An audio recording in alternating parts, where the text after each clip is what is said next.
সাংসদ ৰকিবুল হুছেইনৰ আক্ৰমণকাৰীক চিনাক্ত কৰা হৈছে সামাজিক মাধ্যমত মুখ্যমন্ত্ৰী ডক্টৰ হিমন্ত বিশ্ব শৰ্মাৰ এটা পোষ্ট 10 গৰাকীকৈ আক্ৰমণকাৰীক চিনাক্ত কৰা হৈছে স্থান অনুসৰি আক্ৰমণকাৰীৰ নাম ৰাজহুৱা কৰিলে মুখ্যমন্ত্ৰীয়ে আক্ৰমণকাৰী কেইটা হৈছে জামতুলাৰ হাৰুন ফাকলিৰ হৰেশ তামুলিটুপৰ বছিৰ কাৱেমাৰী কাছেম আলী কাৱেমাৰী ৰছিদুল গুনাবাৰীৰ আয়ুব ৰেল ষ্টেচনৰ লুটুকিয়ৰ ৰৌমাৰীৰ খালেক গৰেমাটিখোৱাৰ মজিবুৰ আৰু কোচগাঁৱৰ জাহাংগীৰ এই কেইগৰাকীক চিনাক্ত কৰা হৈছে মুখ্যমন্ত্ৰীগৰাকীয়ে এটা সামাজিক মাধ্যমযোগে এটা বিশেষ পোষ্ট কৰিছে য'ত স্থান সহিতে ব্যক্তি কেইগৰাকীৰ নাম উল্লেখ কৰিছে মুখ্যমন্ত্ৰীয়ে এই বিশেষ পোষ্টটো এই মুহূৰ্তত আপোনালোকক দেখুৱাইছো মুখ্যমন্ত্ৰীগৰাকীয়ে এটা বিশেষ পোষ্ট সোশ্যাল মিডিয়াত সাংসদ ৰকিবুল হুছেইনৰ আক্ৰমণকাৰীক চিনাক্ত কৰা হৈছে সামাজিক মাধ্যমত মুখ্যমন্ত্ৰী ডক্টৰ হিমন্ত বিশ্ব শৰ্মাই কৰিছে এইটো বিশেষ পোষ্ট 10 আক্ৰমণকাৰীক চিনাক্ত কৰা হৈছে স্থান অনুসৰি আক্ৰমণ কেইগৰাকীৰ নাম উল্লেখ কৰিছে ৰাজহুৱা কৰিছে মুখ্যমন্ত্ৰীয়ে এই 10 আক্ৰমণকাৰীৰ নাম এই মুহূৰ্তত উল্লেখ কৰিছো আক্ৰমণকাৰী কেইটা হৈছে জামতুলাৰ হাৰুন ফাকলি হৰেশ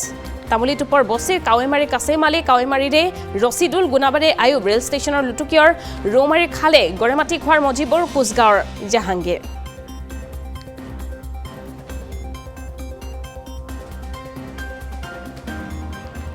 সাংসদ ৰকিবুল হুছেইনৰ আক্ৰমণক লৈ ব্যাপক প্ৰতিক্ৰিয়া এতিয়াও অব্যাহত আছে এই পৰ্যন্ত আৰক্ষী আটক কৰিব পৰা নাই এজনো দুৰ্বৃত্তক সাংসদগৰাকীক আক্ৰমণক লৈ ৰাজ্যজুৰি কংগ্ৰেছে প্ৰতিবাদী কাৰ্যসূচী আজি ৰূপায়ণ কৰিছে সাংসদজনক নিৰাপত্তা দিব নোৱাৰাৰ বাবে চৰকাৰক সমালোচনা বিৰোধীৰ আক্ৰমণকাৰীক শীঘ্ৰেই গ্ৰেপ্তাৰ কৰি কঠোৰ শাস্তিৰ দাবী উত্থাপন কৰিছে কংগ্ৰেছে মুখ্যমন্ত্ৰীক পদত্যাগ কৰাৰ দাবীৰে উত্তাল হৈ পৰে প্ৰতিবাদস্থলী ঘটনাটো পৰিকল্পিত আখ্যা দিছে সাংসদ ৰকিবুল হুছেইনে সমগ্ৰ ঘটনাৰে আৰক্ষী জড়িত হৈ থকাৰ অভিযোগ উত্থাপন কৰিছে সাংসদগৰাকীয়ে নগাঁও সদৰ থানাত উপস্থিত হৈ এই মন্তব্য কৰিছে সাংসদ ৰকিবুল হুছেইনে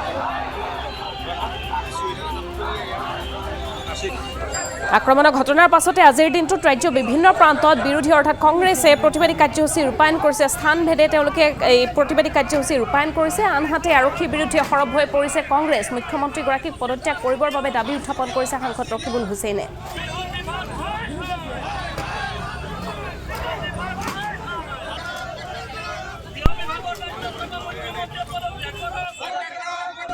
যোৱাকালিতো ডেক তেওঁৰ ফোনৰ প্ৰায় গোটেইখিনি আপোনাৰ ধাৰাবাহিক আপোনাৰ বিৱৰণ দি আছে প্ৰথমে মই এছপি ডাঙৰীয়াক জনালোঁ মোৰ ফোনটো তেওঁ ব্লক কৰি থৈছে মই এজন সাংসদ গতিকে মই মোৰ ল'ৰাৰ ফোনৰ পৰা তেওঁক কৰিলোঁ যে মই বৈধভাৱে অনুমতি লোৱা মিটিংখনলৈ গৈ আছোঁ সেই মিটিংখনলৈ মই গৈ থকা অৱস্থাত তেওঁ ক'লে যে মই অচিক কৈছোঁ অচিয়ে আপোনাক মিটিঙলৈকে লৈ যাব সেইমতে মই অচিক মই ফোন কৰিলোঁ প্ৰায় 4:23 মান বজাত মোৰ ফোনটো চাওঁ মই দেখাই দিওঁ 4:23 মান বজাত মই তেওঁক ফোন কৰিলোঁ তেওঁ ক'লে যে মই চিক ৰূপহী তিনিআলিত আছোঁ আপুনি আহক ইয়াৰ পৰা আমি লৈ যাম যি ৰূপহী তিনিআলিত মই গৈ পেলাই যেতিয়া পাওঁ তেওঁ কয় যে মই ৰূপহী তিনিআলিত থকা নাই মই আৰু আগুৱাই পেলাই আছোঁ অৰ্থাৎ যিখিনি ল'ৰাই আক্ৰমণ কৰিব বুলি আমি জানিছিলোঁ বা তেওঁ ৰক্ষণাবেক্ষণ দিব বুলি ভাবি আমি মিটিঙলৈ গৈ আছিলোঁ তেওঁ সেই ল'ৰাখিনিৰ লগত কথা পাতি তাৰ নাতি দূৰত গৈ পেলাই পিছত আছে তেওঁ ভবা নাছিল যে মই কালি জীৱন্ত তাত যাম আৰু সেইকাৰণে আৰামত তেওঁ ৰখি আছিল যেতিয়া ঘটনাটো হৈ যোৱাৰ পিছত মই এখন স্কুটিত গৈ তাত ওলালোঁ তেওঁ হতভম্ব হৈ তেতিয়াহে ধমাধম গাড়ীত উঠি পেলাই সেই অঞ্চলতে আপোনাৰ আধা ঘণ্টা ধৰি তাত আপোনাৰ মোক এটেক কৰি আছে ওচৰতে তেওঁ দেখি আছে তেওঁ কিন্তু তাৰ পৰা অহা নাই ইচ্ছা কৰি তেওঁ গোটেই ঘটনাটোৰ লগত জড়িত গতিকে এটা ইনকুৱাৰী যে কৈ আছে ইনকুৱাৰী অন্য কৰিব নালাগে মই তেখেতক 2:23 প্ৰথমে জনাইছিলোঁ 2:23 মই অচিক জনাইছিলোঁ দুবাৰকৈ 2:23 মই তেওঁৰ লগত কথা পাতিছিলোঁ আৰু ঠিক এছপি ডাঙৰীয়াৰ লগতো আমি কথা পাতিছিলোঁ এছপি ডাঙৰীয়াৰ লগত মোৰ ফোনটো আপোনাৰ নধৰাৰ কাৰণে মোৰ ল'ৰাটোৰ ফোনত মই কথা পাতিবলগীয়া হৈছিল সেইটো আছিলে তেওঁ সময়টো ঠিক 2টা বাজিবলৈ এছপি নগাৰ লগত 147ত মই কথা পাতিছিলোঁ তেওঁলোকে ধাৰা বিৱৰণী দি এই লোকসকলক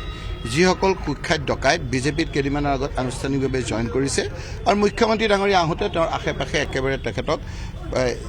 ব্লেক কেটৰ নিচিনা যিকেইটা ল'ৰাই আছিলে সেইকেইটা গভাইত আপোনাৰ ডকাইত কেইদিনমানৰ আগত তেওঁলোকে জেল হাজতৰ পৰা ওলাইছে বিজেপিত অংশগ্ৰহণ কৰি এতিয়া তেওঁ বিজেপিৰ ভেৰুণীয়া গুণ্ডাত পৰিণত হৈছে আজি মুখ্যমন্ত্ৰী ডাঙৰীয়াই সেইকাৰণে এটা পৈশাচিক আনন্দ কৰিছে তেওঁ ভাবিছে দুটা কথা যে ৰকিবুল হুছেইন ভয় খাই ঘৰত সোমাই যাওক মই বৈতৰণি পাৰ হ'ব পাৰিম কংগ্ৰেছ এনেদৰে ভয় খাই যাব ৰাইজ ভয় খাই যাব এতিয়া মই সিদ্ধান্ত ল'ব লাগিব যে মই ভয় খাই ঘৰত সোমাই যাম নে মই ৰাইজৰ পক্ষত থাকিম মই সিদ্ধান্ত লৈছোঁ যে যিদিনালৈকে শেষ নিষ্ঠা থাকিব উশাহ নিশাহ ল'ব পাৰিম সেই দিনলৈকে মই বিশেষকৈ মোৰ মৰমৰ অতি মৰমৰ চামগুৰিবাসী ৰাইজ যিসকলে মোক ৰাজনৈতিকভাৱে তুলি তালি কেইবাবাৰো বিধায়ক কৰিছে মন্ত্ৰী হৈছোঁ মই আৰু সামগ্ৰিকভাৱে ৰাইজৰ ওচৰত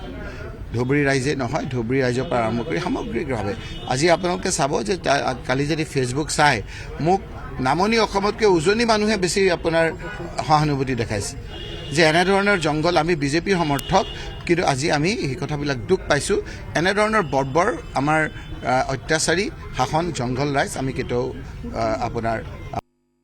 গৃহ বিভাগ যে ফেইল হৈছে মই এটা কথা কৈছোঁ পুলিচে পুলিচৰ দায়িত্ব পালন কৰাটো উচিত মই মনত পেলাই দিছোঁ জোনমণি ৰাভাক থেতেলিয়াই মৰা হৈছিলে তেতিয়াও গৃহ বিভাগৰ বহুত মানুহ কিন্তু তাত আমি শুনা মতে বহুত সন্দেহৰ আওতাত আছিলে কালি ৰকিবুল হুছেইন ডাঙৰীয়াৰ দেহৰক্ষী তেওঁলোককো কালি যি ধৰণে হাৰাশাস্তি কৰা হৈছে অপদস্থ কৰা হৈছে আপোনাৰ তেওঁলোকৰ যিটো আৰ্মছ কাহিনীবৰ কাৰণে ব্যৱস্থা কৰিছে মই আজি সদৰ থানাত থকা পুলিচসকলকো কৈছোঁ যে হিমন্ত বিশ্ব শৰ্মাৰ ইচাৰাত যদি পুলিচ চলিছে ইয়াৰ SP OC যদি হিমন্ত বিশ্ব শৰ্মাৰ ইচাৰাত চলিছে পুলিচো যে সুৰক্ষিত নহয় জোনমণি ৰাভা আৰু যোৱাকালি পুলিচক যে একেবাৰে মৰিয়াই পুলিচক যে যিটো আহত কৰাইছে ইয়ে এক নিদৰ্শন সেইকাৰণে মই হিমন্ত বিশ্ব শৰ্মাক এটা কথা কৈছোঁ যে গৃহ বিভাগত আপুনি ফেইল হৈছে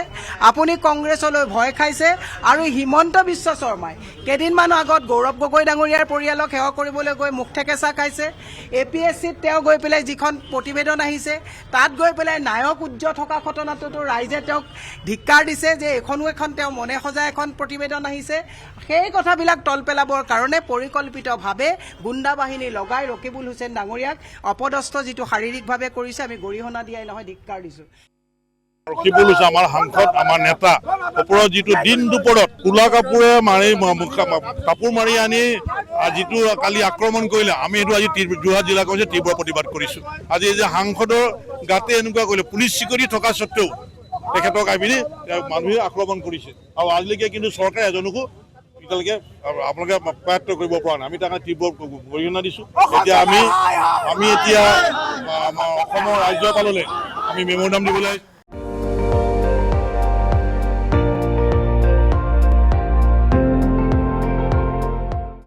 আপুনি চাই আছে ND24 সৰ্বশ্ৰেষ্ঠ নহয় সৰ্বোত্তমৰ দৌৰ